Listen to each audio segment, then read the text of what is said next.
इस वक्त आप जो रियलिटी देख रहे हो, शायद वो पूरी रियलिटी नहीं है। हो सकता है आप सिर्फ उसका एक छोटा सा स्लाइस एक्सपीरियंस कर रहे हो। मॉडर्न फिजिक्स के अकॉर्डिंग हम सिर्फ 3 डायमेंशंस में नहीं, बल्कि 10 या उससे भी ज्यादा डायमेंशंस के सिस्टम में एग्जिस्ट करते हैं। एक्सप्लोरिंग होराइजंस पेश करता है all dimensions of physics.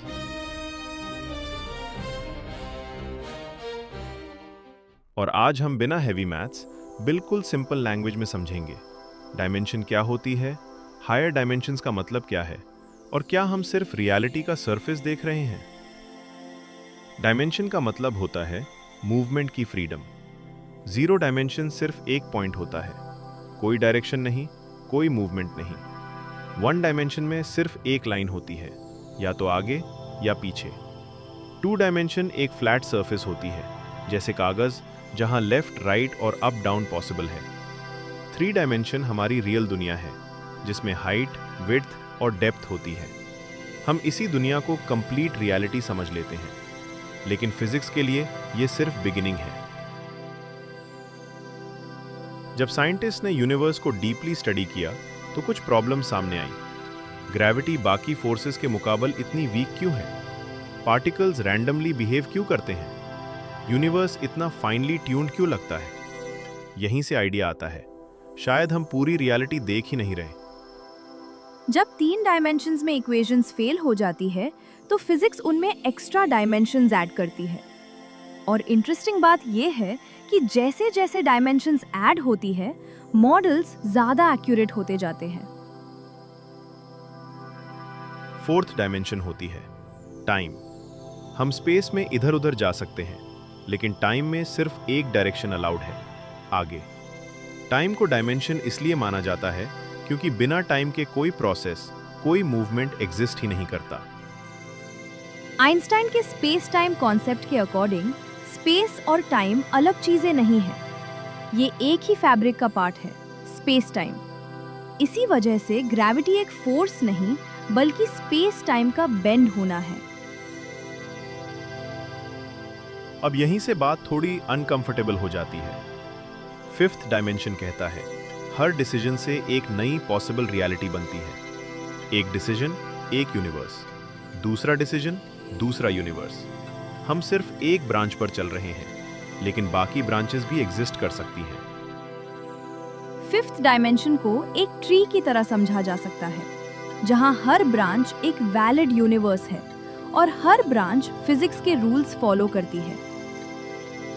6th dimension सिर्फ चॉइसेस नहीं, चॉइसेस का पूरा मैप होता है। ये वो जगह है जहां सारी पॉसिबल टाइमलाइंस एक साथ ऑर्गेनाइज्ड होती हैं। जैसे गूगल मैप्स पर आप सारी रोड्स एक साथ देख सकते हो, वैसे ही 6th डायमेंशन सारी पॉसिबल रियलिटीज का ओवरव्यू देता है। 6th डायमेंशन मल्टीपल यूनिवर्सेस को एक लॉजिकल सिस्टम में अरेंज करता है, ताकि उनके बीच रिलेशन समझा जा सके। अब सिर्फ डिसीजंस नहीं, रूल्स भी चेंज होने लगते हैं। 7th डायमेंशन में ऐसे यूनिवर्सेस होते हैं जहां ग्रेविटी ज्यादा स्ट्रांग हो सकती है, टाइम स्लो या फास्ट हो सकता है, या पार्टिकल्स बिल्कुल अलग बिहेव करते हैं। 7th डायमेंशन का मतलब है सिर्फ अलग हिस्ट्रीज नहीं, बल्कि अलग लॉज ऑफ फिजिक्स के साथ अलग अलग रियलिटीज। 8th डायमेंशन वो जगह है जहां सारे पॉसिबल यूनिवर्सेस, सारी टाइमलाइंस और सारे रूल्स एक साथ एग्जिस्ट करते हैं। यहां पास्ट और फ्यूचर का कॉन्सेप्ट खत्म हो जाता है, सिर्फ एक कंप्लीट पिक्चर बची रहती है। 8th डायमेंशन को एक लाइब्रेरी की तरह समझा जा सकता है, जहां हर बुक एक पूरा यूनिवर्स है। अगर 8th डायमेंशन लाइब्रेरी है, तो 9th डायमेंशन वो सिस्टम है जो डिसाइड करता है कौन सी बुक कौन सी शेल्फ पर होगी। ये फिजिकल वर्ल्ड नहीं, बल्कि रियलिटी का ब्लूप्रिंट है। 9th डायमेंशन वो फ्रेमवर्क है जो सारे यूनिवर्सेस के स्ट्रक्चर को डिफाइन करता है। 10th डायमेंशन वो जगह है जहां हर चीज जो पॉसिबल हो सकती है वो ऑलरेडी एग्जिस्ट करती है। इसके बाद क्या हो सकता है का कॉन्सेप्ट ही खत्म हो जाता है।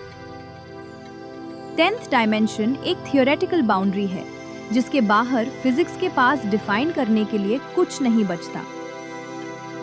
सवाल ये नहीं है कि हायर डायमेंशंस एग्जिस्ट करती हैं या नहीं। सवाल ये है, हम उन्हें फील क्यों नहीं करते? जैसे एक 2D क्रीचर ऊपर नीचे इमेजिन नहीं कर सकता, वैसे ही हम हायर डायमेंशंस के लिए लिमिटेड हैं। ह्यूमन ब्रेन सर्वाइवल के लिए इवॉल्व हुआ है, ट्रूथ को पूरी तरह परसीव करने के लिए नहीं।